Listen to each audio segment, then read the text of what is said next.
আসসালামু আলাইকুম ওয়া রাহমাতুল্লাহি ওয়া বারাকাতুহু। প্রিয় ভিউয়ার্স, আজ আমি আপনাদের সামনে হাজির হয়েছি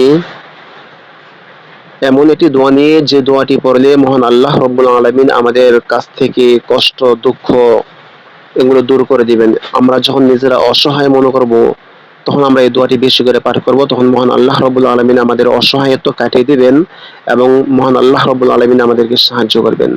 দোয়াটি হচ্ছে বিসমিল্লাহির রহমানির রহিম।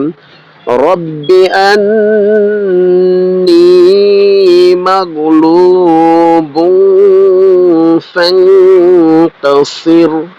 দোয়াটির অর্থ হচ্ছে, রব্বি, হে আমার রব, হে আমার প্রতিপালক, আন্নি, নিশ্চয়ই আমি, মাগলুবুন, অর্থ হচ্ছে পরাজিত, পরাভূত অথবা অসহায়, অর্থাৎ নিশ্চয়ই আমি অসহায়। ফান্তাসির, ফা অর্থ অতঃপর, ফান্তাসির অতঃপর আপনি আমাকে সাহায্য করুন। অর্থাৎ যখন আমাদের সাহায্যের প্রয়োজন হবে, তখন মহান আল্লাহ রাব্বুল আলামিনের নিকট এই দোয়াটি আমরা বেশি করে পাঠ করব।